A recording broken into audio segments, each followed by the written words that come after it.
Hi guys, my name is Sarah, you know me as KiteTales, and this is going to be a video about my YouTube channel and largely in part about myself as well, because the majority of you probably have no idea who I am, and yeah, it's about time I did this. So just a precursor, I have done this video already like 5 times. Actually, this is like the sixth time. And I feel like this is how you make a cursed video. Like, this is how the ring was made, by like trying to repeatedly do something and it just, for whatever reason, isn't working out. And yeah, so hopefully if you watch this video, you like won't become cursed afterward. But that's how it's felt. I'm debating whether or not I try and keep this video like succinct and polished, or do I just try and make it as candid as possible with some guidance, because I don't want to give a perception of myself that isn't genuine. And so that is like the dilemma. Do I make it nice and polished for YouTube where it's like, organized, or do I just try and make it as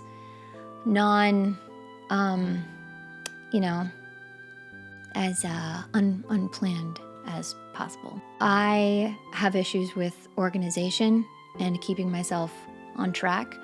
So I wrote some guidelines and some bullet points to help me, because I deal with forgetfulness and I wanted to make sure I hit on some certain things. So anyways, that's a really long way of saying I'm going to try and not use my checklist as much as possible and just go off how I'm feeling. So yeah, hi. So I want to talk about my YouTube channel, like how it started, where it came from, the history it's been on, the different lives it's had, and also talk about myself, because I can't talk about my YouTube channel without talking about myself. And then touching on like the future of this channel, where I'd like to see it go. And I am an extremely private person, and so I don't really ever do this, like get on camera and be super, super personal and just kind of vulnerable. So every single time I've tried to do this video, I feel like I haven't been able to do it without crying. And so I have tissues. I have tissues because I will probably be crying in certain parts of it. But anyway, yeah, that's just a little heads up. Like I will be talking about some personal things in this video. So if you don't like to see people, be emotional, you can skip that part. But yeah, so I don't think, probably no one watching this knows this, but I've been on YouTube for 19 years. And I didn't even know that until I was prepping for this video and I was going back and watching my videos. My first YouTube videos were from 2006, which is crazy. Like, I didn't even realize I had been on YouTube for almost 20 years, which is probably older than an entire demographic of people watching this channel. I've been on YouTube for that long. So the clips that you'll see intermittently throughout this video are going to be from, going back as far as like 19 years. Most of them aren't that old. Most of them are like, from like 2011 onward. But yeah, so very different version of myself from what you will, from now. It was very emotional watching those clips for the first time, because I hadn't done it in so long, out of my own personal issues with not wanting to just like this fear and trepidation I have about revisiting things from my past that I've done. And it was just emotional for me like seeing this really, really happy-go-lucky, bubbly version of myself that I haven't really felt in a long time. And just remembering how, you know, how much more happy I was. And yeah, so that was hard. So all those years ago, my first videos on YouTube were all like character skits. It was just little home movie type equivalent things that I had done, you know, by myself. And I had used YouTube as a creative outlet because I've always been extremely creative and imaginative ever since I was a kid, like making home movies with my brother and my friends. And YouTube was just like the perfect avenue for me to continue doing this creative expression of, you know, my little ideas. So unfortunately, that first YouTube channel is gone because I deleted it. Yeah, kind of stinks having lost that. But I realized that, you know, being on YouTube when it was in the early, because YouTube was launched in like 2005, and having been on it since that time, I've felt like I'm kind of like the equivalent of a silent film era actress, you know, that has remembered what it was like back in the day, back in the time before the thumbs up and thumbs down.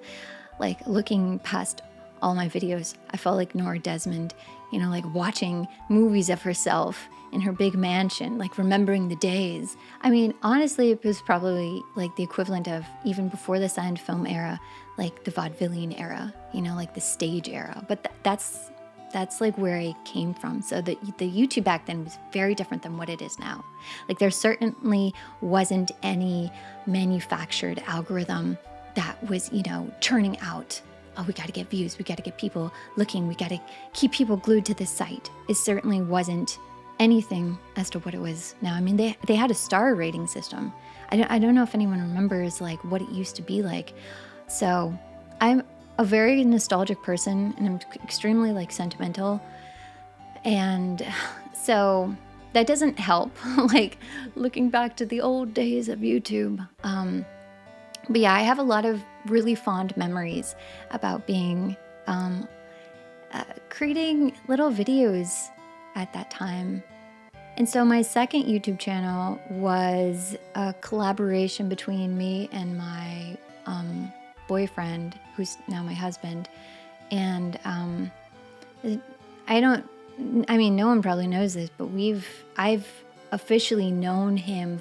He's been a part of my life for longer than he hasn't been. Like we met when we were, 13 years old. The first time we met, I had like wrote this movie script. I'm like, oh, he'll be the perfect villain. It's like this time traveling movie script. He'll be the perfect villain.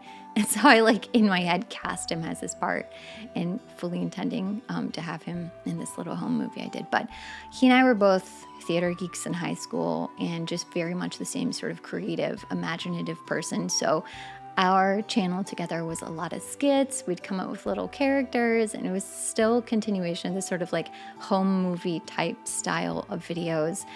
We'd vlog a little bit too and like showcase where we went. And it was just a cute little way for us to share our hobby with, a few hundred people that were watching. But there was never any intent on becoming popular or famous. It was truly this was just something we did. It was just a little hobby that we shared together. So when I moved for school, I started this channel, my KiteTales channel, and this was supposed to be a channel between my husband and I, boyfriend still at the time, and he would vlog 1 week, and then I would vlog 1 week, and I think that literally lasted for like 2 episodes. That was it. And so that the name KiteTales, it was supposed to be something regarding to like telling stories. And yeah, that didn't last very long. We were dating long distance. I was in another city for school, and I can't remember how I repurposed this channel, but it basically turned into, I would upload little videos talking about I don't know how I came up with the idea. I really can't remember, but I came up with a show called In Another Castle, And it was every Monday and Friday, and I'd have a little prompt and we'd talk about it. And those videos were so sweet and cute and just silly and fun. And there was no real there was no like strict theme to them. There was like this kind of general focus on video games, but it was all over the place. I talked about movies and books, mustaches. Oh, mustachio. Yes, I really do want to talk about mustaches. Why? Well, why not? There are so many different types of sandwiches out there. Bologna, pastrami, salami, or people who camp in the bathroom until they get a kill streak from you constantly coming in to try and rid them of their spot. And if you understood that reference, then you understand my frustration with cheaters. I actually really like the nickname Kite because I think it has this connotation of a free spirit, a girl who goes with the wind. I really miss that community interaction too. The little nicknames I'd have and just people getting involved to the point where they'd send me a little intro for In Another Castle, and it was just this really cute little collaborative community. And yeah, I just realized how much I missed that. But unfortunately, 2012 rolled around, and I seriously think that when Gamergate happened to YouTube and to Twitter and kind of struck the gaming community, that was like the beginning of the end. And I know that sounds very dramatic. That's a saying that a lot of people overuse, like the beginning of the end. But I really do believe Gamergate was the beginning of the end. And I don't want to spend too much time on it. I'm only bringing it up in reference to my channel because there is a chapter of my channel that directly relates to Gamergate that came out of it. So I have to bring it up. But that is when I saw a noticeable, like perceivable shift in the kind of people on YouTube that were making videos and just the way that people interacted in the gaming community with each other, and just how different it used to be before that time period. So yeah, when Gamergate rolled around, I was still very active on YouTube making content at that time. And there was so much horrible negativity and hostility online. I just remember like everyone was getting into fights on Twitter. It was just so incredibly nasty and negative, and I really hated all of this like aggressive discourse around video games because remember, up until this time, I had just been talking about things that I loved, and I was very, very much excited to talk about games, and I wanted to do something to combat the negativity that I saw that was surrounding video games at this time. So I came up with this show. I was like, okay, I'm going to do a series where I feature different video game characters that I like, and I'm going to talk about them, and I'm going to showcase them in a positive light. And that's going to be my way of combating all the negativity. So it was a very intentional, it was very intentional way for me to push back on all of the hostility. And that series, I'm glad to announce, is What a Character! What a Character is going to be a series of episodes that feature different video game characters from across the years, across the consoles, across the categories and the platforms. It's going to be a carousel of comrades, a buffet of bad guys, and a side dish of sidekicks. Well, you get the point. And up until this point, with my videos, I'd never really had any kind of motive in mind. So this was the first time where I really took a stand. I was like, yeah, I'm pushing back. The negativity is too much, and we just need more positive voices. So I elected my channel. I was like, I'm going to be one of those positive voices. So I kind of thought that there was no outlet for positive coverage of video games or a positive depiction of people that play them and enjoy them. There's way too much negativity out there, and frankly, we're sick of it! Were we supposed to say that in unison? I don't know. Okay. So we came up with an idea that we could share our positive stories and best memories and games that we like and have no negativity whatsoever. None. And I think around this time period, like 2012 onward, people saw how effective it was to emotionally manipulate people into being upset in order to getting them to watch your channel. So it was like preying on their anger and making them, resentful, and then using that for your own gain. And unfortunately, that seems to be behavior that has persisted and gotten some people extremely popular, which is just a real shame that being so nasty online became the precedent for this is how you can make it. So yeah, I was like, I don't want to engage in that whatsoever. I had this little series, What a Character. And I was so shocked that I only did 7 episodes of that, because in my mind, I kind of thought like I did a lot more. So when I'm going back and reviewing my videos, I'm like, oh my gosh, I only did 7 episodes. And I had so much planned. I had like collaborations with people planned. I had all these different characters lined up. I had the thumbnails ready to go. So it was such a collaborative effort from the community, the YouTube community, but it really branched out and brought a lot of people to my channel that specifically were looking for like a positive voice. And so I had people, like really talented people, sending me artwork, sending me thumbnails, sending me like character depictions, someone made me this cute little jingle and little intro video, just completely unprompted. I never asked for anything. It was just here, we believe in you and we want to, be a part of this. It makes me emotional just to think about it, because it was such a shame that it didn't continue and persist, when I think it really could have been, it could have been just a great little footprint to stand out among everything else online, to still just kind of hunker down and have this little character appreciation series, because I do consistently on my channel in the past, I would talk about how much my gamer identity and how much I related, how gaming has been such a huge part of my life. I mean, like my earliest photo playing a video game, I'm like a toddler, 2 years old, 3 years old, playing Atari with my mom, not really understanding, but that was like, it's been in my life, from my childhood. It is my oldest hobby. It was such a close topic to me. I was very protective of it, protective of like the memories I had gaming and how it related to my childhood. And it's just a shame I didn't follow through with that series, nor follow through with In Another Castle. And so this brings me to the next point, which the getting teary-eyed is definitely a precursor for what is coming in store to talk about.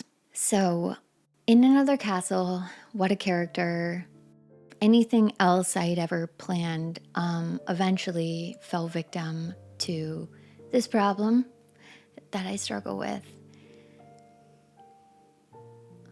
So 3 years ago, I was diagnosed with ADHD, and that was when I, of my own accord, sought out a therapist, because I was struggling a lot in my life in different ways, and I didn't really know what was wrong, but I'm like, I just need some help, right? I need some help figuring out what's going on.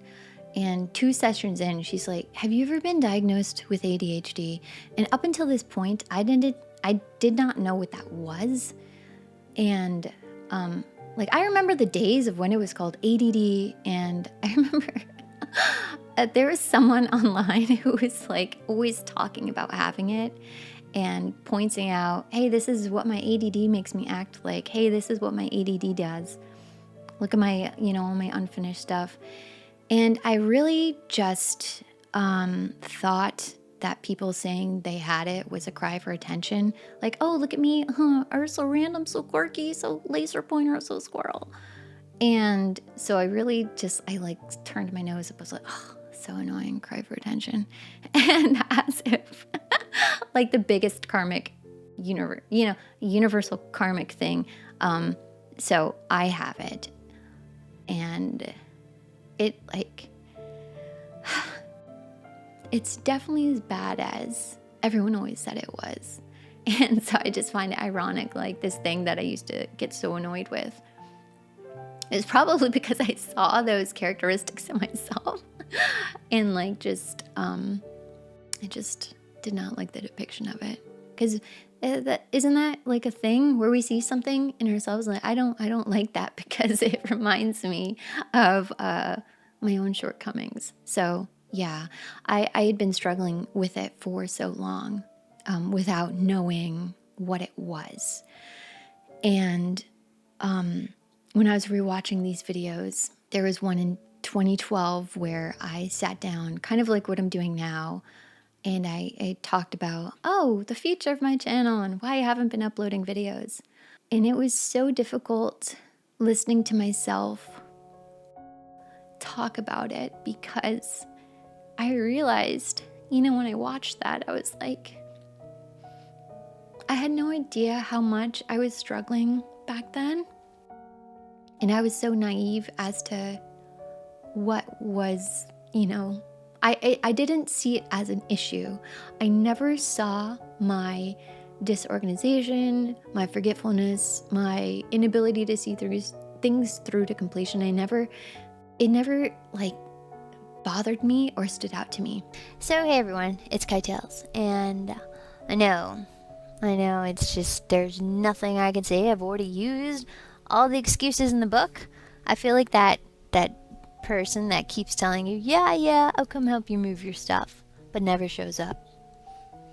Except it's okay because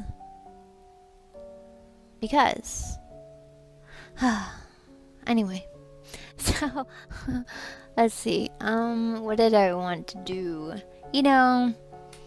Unless I have an idea in my head that I have put myself down and committed myself to talking about, I can talk very broadly, so bear with me please if I segue into a million different paths of thought, because that's just how I think. So bear with me. Today I wanted to talk about what our plans are going to be for 2013. This is a kind of an exciting video because I'm going to be making some promises and trying to keep them. I'm not laughing because I don't plan on making it promises and keeping them. I'm laughing because I've promised a lot of things and not gone through with them. But this time it's going to be different. I promise, George. I promise it's going to be different this time. 2012, as you could tell, was not a very good year for War in Another Castle. It was a year full of slacking off and making videos at my own leisure, not caring whether or not I said see you next week, and it was 2 months later. Let's just say I was on a very, very loose sabbatical for the entire year of 2012. And I'm saying sabbatical rather than I was just being lazy because sabbatical sounds better. It sounds fancier than I was being lazy. But I was being lazy, I'm sorry. And I was well aware of this, and I know it kind of became a running joke. KiteTales is making a video, no surprise there. And that's okay. I can laugh at myself. Looking back and hearing myself talk about it, and hearing myself, use the rhetoric like, I was just being lazy. And I think that is, unfortunately, a stereotype about people who have ADHD, is that, like, we're just lazy and we're not willing to follow through. So hearing myself use this rhetoric, calling myself lazy, saying that, the reason I'm not making a video and just talking about, you can only say you're sorry so much before it doesn't mean anything. You can only promise so much before your word is no good. And having this reputation as being like unreliable and undependable and untrustworthy because of something you're not even aware of. that really hurts to realize, because I know back then, looking back on a lot of the things I was dealing with, like, I just wish I would have known at the time, that this wasn't my fault. It would have just, it would have made my life a lot easier. Okay, I took a little break to cry and come back, so I'm a little bit more composed now. But you can see that this is such a painful and unsettled topic for me to discuss, because it is still so detrimentally impacting me presently. This is how it's been for me for years. And now maybe you can have a little bit of insight as to, when I make a YouTube post, I'm like, hey, I'm going to do this video, I'm planning on this, and I never follow through with it. Like, this is why. It's because it's just very, very difficult. And I don't want to say impossible, but I struggle tremendously with finishing things and with focusing. And I'm extremely, extremely disorganized mentally. So, which is why I wanted to try and do this video without any kind of guidance. Now, unfortunately, that's just I'm not capable of that, because I will forget. So I do have a tiny checklist that I just wanted to follow, but I wanted to try and show you what it's really like to give an accurate depiction of myself, because I can't give this false impression that I'm super polished and super organized and super orderly when it comes to my YouTube videos. And so now, looking back, if you go to my channel and you're like, oh yeah, this is like a cry, her video is like a cry for someone diagnosed me, they're all over the place. And over the years, I've missed so many awesome opportunities and offers and collaborations, and so many things that I didn't follow through with because I did have ADHD. And so I don't like to revisit the past, just because I feel so much like guilt and regret, and I'm like immensely embarrassed as well, because of how much I let people down repeatedly over the years. And I used to get so many comments of people telling me how much I had made a difference in their life in really, really deep ways, like you saved my life. And at the time, of course, looking back, like, I was still like very much like, very immature in a big way, dealing with work and everything else, and having a lot of stress on me, and not realizing at the time how meaningful it was to have someone tell you like, hey, you pulled me out of a dark period of my life. I just want to let you know, like, not realizing how important that was to be that person to someone. I have a whole box of fan mail and letters that people, send me over the years. And I can't bring myself around to reading them. I haven't been able to ever revisit those letters and read them. I tried once. I was looking when I was in one of my many I'm going to organize everything moods. So I shoved them all in a box. I'm like, I'm going to keep them, but I don't think I could ever read them, because I have so much like guilt about this idea of having let someone down that looked up to me. I just feel so bad about having let people down over the years when they had taken the time to tell me like how much I meant to them. And I wish I could go back and let them know, like, how much that would mean to me one day. And the really sad thing is, like, I wasn't ever really, while I did have this intent of being positive and being like just a fun channel, that was something, a repeated theme was me talking about, hey, video games are supposed to be fun. Like, these are supposed to bring us joy. We're not supposed to be fighting over this. I would kill for having that kind of like impact on people today when I think we really need it more than ever. And it's just like, I did have that at one point. I think I did have this doorway to being a greater, bigger, positive, having a more positive impression and impact overall. And I don't think I could do that today because of how different YouTube is and how different online interactions are. So just, it's sad for me for realizing, like, yeah, at one point I did have that. And I just don't think, you know, I'll ever have that again. I know this is difficult to listen to, and it's certainly difficult to watch someone be emotional, and I'm definitely not looking for sympathy or validation. I don't need that.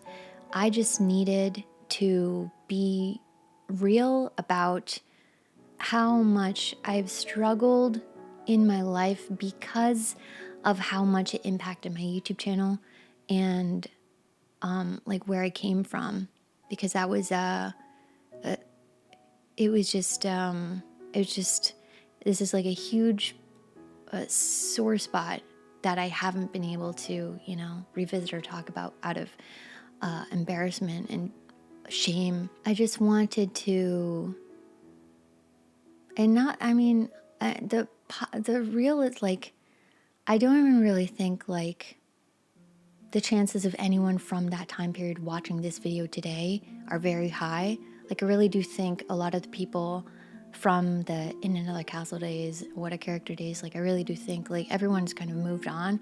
So unfortunately, I would love to tell those people, you know, that did used to, you know, look up to me as like a positive figure and whatnot, like,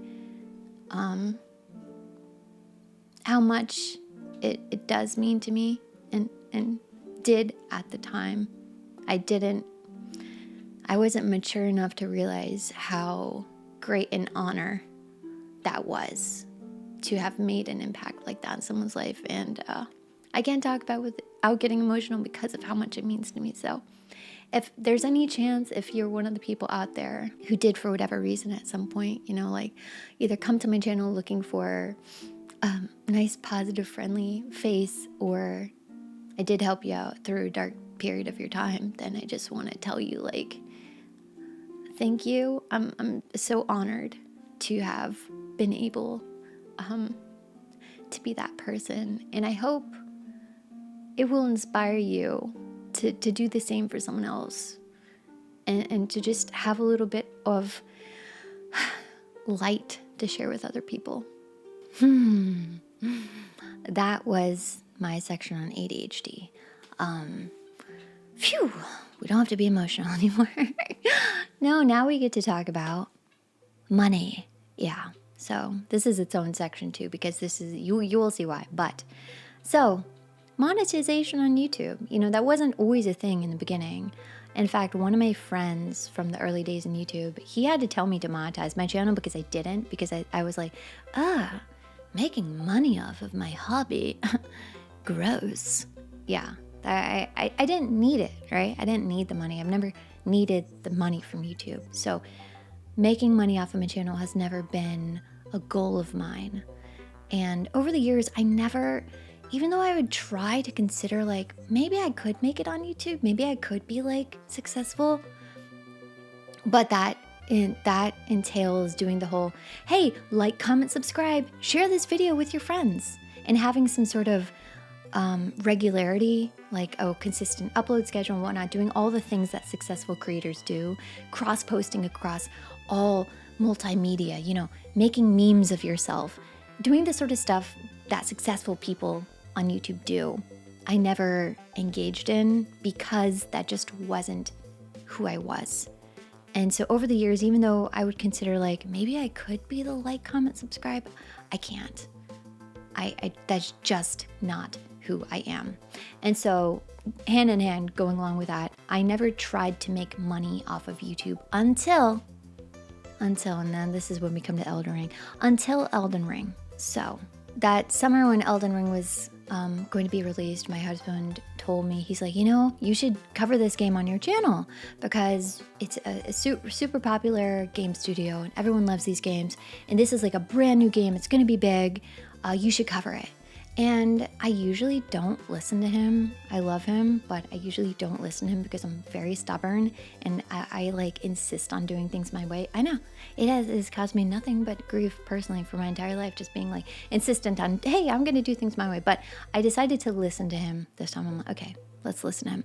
So we played the game and I started getting more interest in the story. And so my first video that I did was a video on Radigan and Renala, which I like characters. That's like a thing that's been consistent. I love characters in video game and really compelling characters and stories and whatnot. So that's when I kind of got interested and I made a little video about it. I had done videos like this before where I talk about the characters and I discuss them and their place in the story. And actually the most viewed video on my channel is a lore video about the forest. It's like a survival video game, but it had a fantastic story. And I was enamored with it. I like loved this story. It was so good. So I made a video about it, discussing the game, and it has like over 1 million views. And you know, even that video being as popular as it was, it still took me 2 years to do a follow-up video to it, just because that's how I am. So yeah, I had done this before though, right? I was no stranger to talking about video games and it kind of felt nice and natural for me. And then I was getting and you know, I had never, there would be a video where that would like kind of like blow up, but I never had the consistency in view counts. It was kind of just all over the place. Again, I never cared about views. But when I started getting like a lot of attention and like this influx of subscribers, I went from like 35,000 subscribers to like 60,000 subscribers. It was crazy. It was a huge number and it was very quick. So my channel was like gaining a lot of traction. And this is something that just I'd never experienced on that mass level all at the same time before. So it was really exciting for me. I was like, just kind of, I was in awe. I was like, oh my gosh, is this what it feels like to be popular? And then I saw the monetization of it. I made like nearly $3,000 the first month of just doing Elden Ring videos. And I was shocked because I'd never made that much money on YouTube in that amount of time. That was like more money on YouTube combined than I had ever made, you know? So I was like, oh my gosh, I made like $2,000 on my channel. That's crazy. Like, that's real money, right? This is like my salary. So I had like dollar signs in my eyes. I said, oh my gosh, I want to keep making money on YouTube. Now that I've had a taste of it, I want to keep doing this. And I'm having a great time talking about this game. So I was plugged in, hyper fixated, like working like 50 hours a week, like playing, reading, writing, editing. It was crazy. It was wild. The wild days, the days of wine and roses. Yeah, those few months where I was doing nothing but Elden Ring, it was exciting time period for my channel because it was just something that hadn't happened for me before. I had, up until this point, I had been all over the place. I had puppets, I had this cardboard hand-painted series called Amiibo Life. I had movie reviews with my husband, I had character skits, I had all kinds of things all over the place. But I'd never been consistent in sticking with, like, focusing just on one thing as much as I had with this game. But like everything else, my interest in one thing can only persist for so long. I am truly a jack of all trades, master of none type person because it's just impossible for me to not move on, right?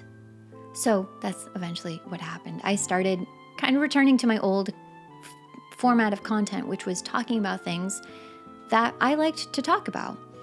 And it was like that for several videos in a row. And then it was this wave of unsubscribe, wave of like, oh, I uploaded a video on a woman who died of lead poisoning from her paint.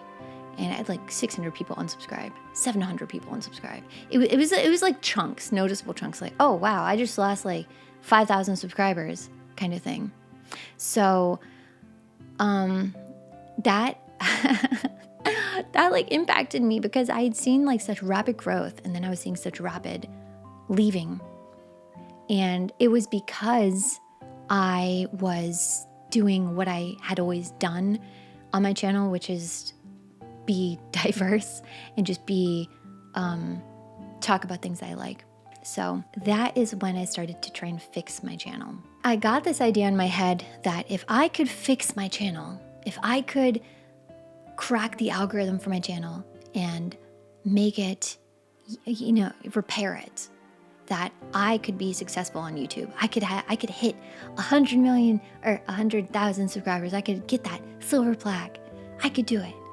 And so I started to look at my channel's algorithm and how people were being pulled into my channel. So I don't know if you've ever seen the YouTube creator UI, but it's very, very intricate. It's like a jet engine. There's every single kind of statistic and report on whatever you could ever wonder about your channel. Like the time of day people watch your videos, what browser they watch your videos on, how they're finding your videos, the demographic of people that watch them, all kinds of statistics to help point you in the direction of, hey, here, we're giving you all of the information so you can study it and then find out what works and what to do more of.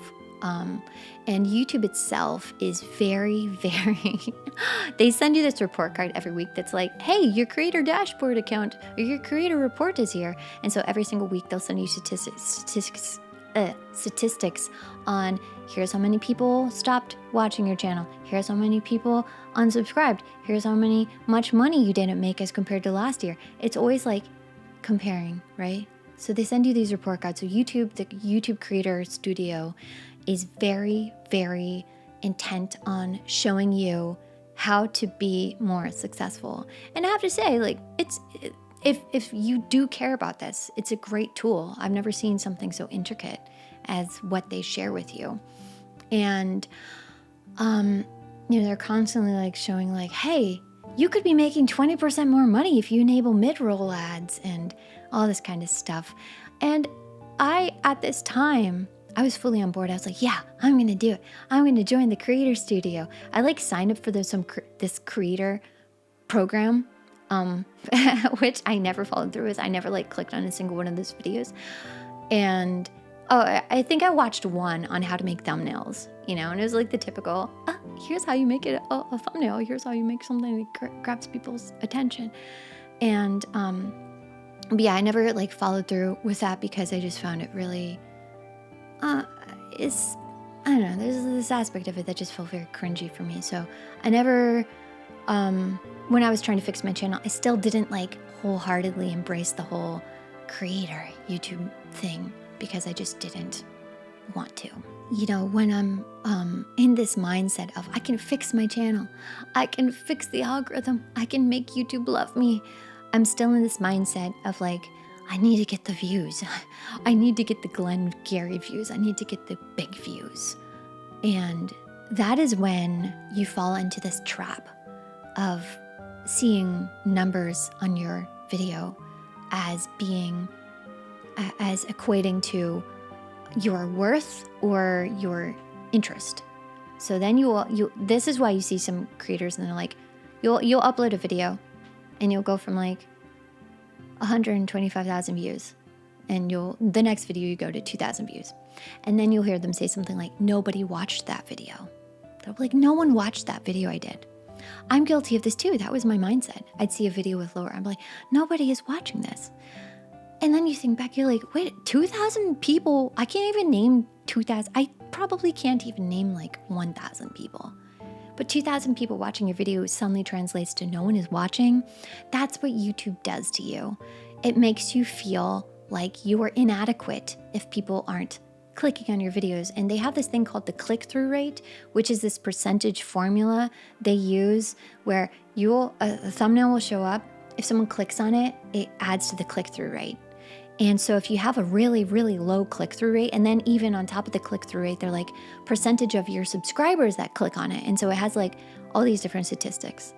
And if your own subscribers aren't clicking on a video and it has a low click-through rate, they're not going to show it with other people. It's not going to show up in the recommended feed. It's not going to show up in other playlists or whatnot, because it's not even successful with your own subscribers. And so for my channel that has done everything under the sun, that I've done every kind of video that could pull somebody in. I'll do a classic movie review and someone will come and they'll be like, I love your classic movie reviews, I want to see more. But then the next video I upload is like talking about a theme in video games. They're like, well, I don't play video games, I'm not going to click on that. And so do you see how if you multiply that across all the different things that someone may have came to my channel for, that they will never see again, that it ends up hurting my personal algorithm for my channel to where is how people find me and the stupid click-through rate and all that stuff. So I kind of decided, I was like, oh my gosh, I think my channel is like beyond repair. I think because I've had such a varied and diverse catalog of videos, I don't really think I can fix it. So then I decided I was going to try and funnel people in only through games. I was like, okay, I'm just going to become a gaming channel. And so I did like a mass privatization. I selected all my videos and then I did mass privatize. And, I'd go through each one and like which ones I didn't want to privatize. But I was basically like, I was engaging in the own erasure of my history and my diverse interests and my personality and, hiding that because I thought it would make me successful on YouTube.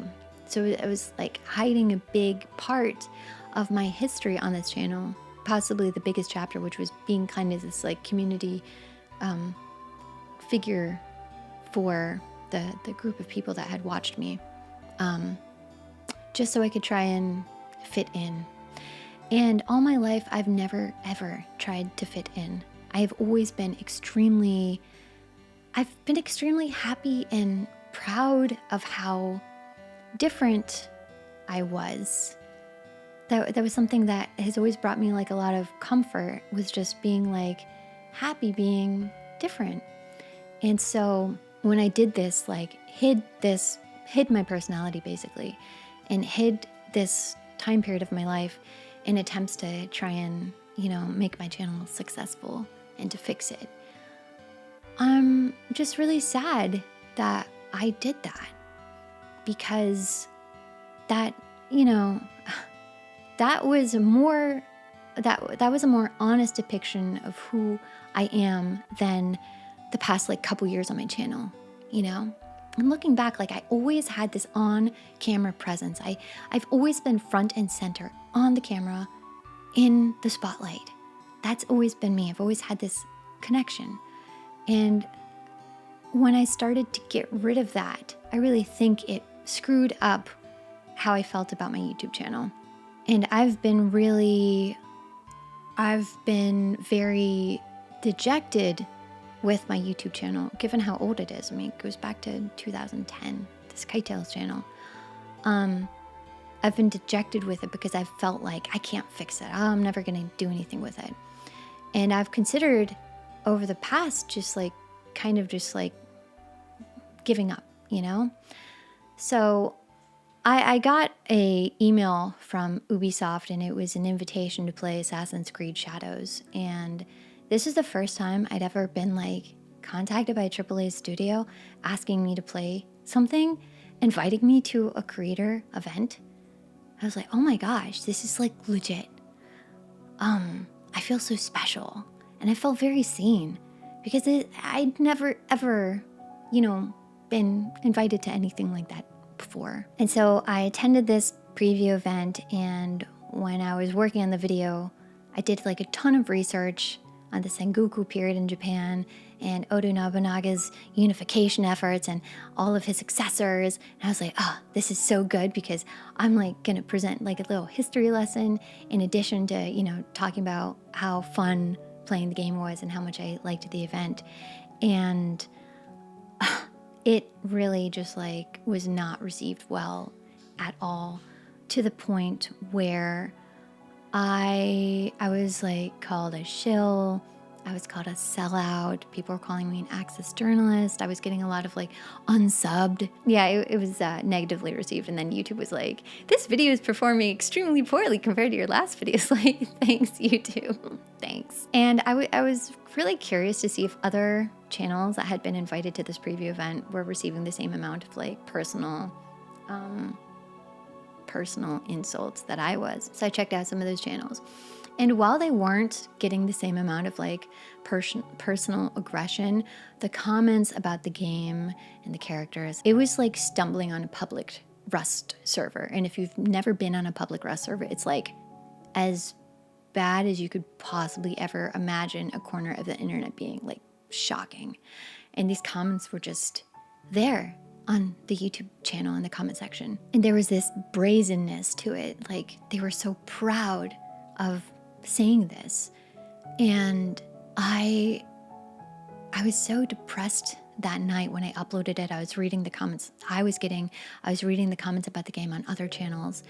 And I just went to my husband downstairs. I just hugged him and I just like was bawling my eyes out. And that was the night too. I do have a comment on that video where I told someone, I was like, I'm thinking about giving up. Like that was the night where I was like, I think I'm done with this, like with YouTube, with the gaming community, because all my life, like I said, gaming has been such an important part of my own very identity. And I have so many happy memories associated with it, to the point where like I can't hear a song from a game I played during my childhood without it making me tear up, just because of how much I loved that time period and what it represented. And so the videos on my channel where I would talk about being a gamer and how important video games were in my life and whatnot, it felt like that didn't exist anymore. Like that version of what the gaming community was didn't exist anymore. And usually I don't let things get to me.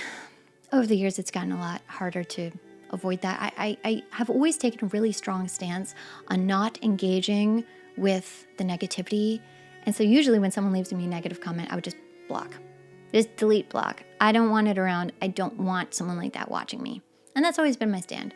I've always tried to be very mindful of, if I'm going to spend my time interacting with people, it's going to be with good people, with people who aren't hurtful. And so I did delete those comments, but it still got to me because I was like, out of all the people to call a paid shill and to accuse me of having gotten money, do you know like how much money I turned down in sponsorships on this channel because I don't believe in it? Hundreds and hundreds of dollars of relatively easy money for just doing a stupid 30-second ad. I'm just so tired of how YouTube is so much of a product. This like huge just like commercialization of it. You can't even watch a video anymore without, oh, and here's today's sponsor. We're gonna teach you how to write better. We're gonna teach you how to, like, oh my gosh, no. So no. I'm not willing to play along. I'm not willing to play the games. I'm not willing to engage in the like, comment, subscribe thing. I'm not willing to adopt the behavior mentality that is necessary to be successful on this website. I'm not going to cross-post I'm not going to cross-post across Instagram and Twitter and TikTok and Facebook or wherever the kids are doing these days. I'm not going to do it. I'm not going to engage in it because I don't want to. I never have. I've never liked it. And I don't care If I can't fix my channel, so be it. I don't want to fix my channel anymore. I don't care about the stupid silver YouTube plaque. I saw how much fun I used to have on this channel. I saw how much fun my husband and I used to have. And I miss that.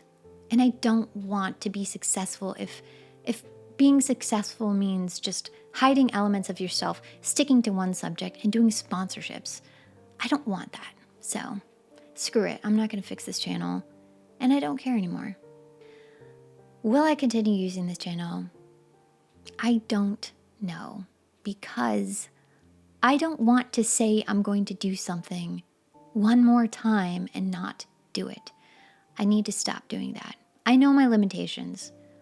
And over the past, it's something I struggled with greatly, is saying yes, knowing in the back of my mind, I don't think it's going to happen, because it never has. You know, with every single hobby I've ever had, not just YouTube, the consistency is just something that I don't want to say is impossible, but if I'm realistic, it's unlikely, right? So I don't want to sit here and say, I'm going to get back to In Another Castle. I'm going to get back to What a Character. I've said I would. I've said that's a great idea. People have suggested it. I'm like, I have plans on it. So I don't know. I don't know what I'm going to do with this channel. I would love to get back to doing the things I used to do and having fun. I think more than ever right now, it would be a great thing for me to do, especially with how negative everything is. I feel like it'd be a welcomed thing. It'd make me happy. I don't ever talk about myself like this to this extent, and certainly don't share things about my life in which I have regrets and feel like I wish I could do better. So this has been nice, just to give you a little bit of an honest look at myself. And I hope you feel like you know me a little bit better now. I say this, I really don't want to make another empty promise. I'm not going to make a promise. But I do hope that I can revisit some of that spark that used to be here on this channel. And I do hope I can work on being that person again. I feel like more than ever right now, it would be a really wonderful thing to carve out this little place that's just like a break from all of from how bad things are right now. And that would just be nice to have like a little, a little return to that. In the meantime, I hope that if you are feeling unsupported and alone, and you're feeling nostalgic for the past, and you miss how simpler and how fun and nice and easier things were, you're definitely not alone. I miss that too. And I don't know. I'm brainstorming what I can do to get back to that point. So I thank you for watching this video, if you've watched all the way until the end, and I hope you take care of yourself, and I hope we'll see each other soon. Bye.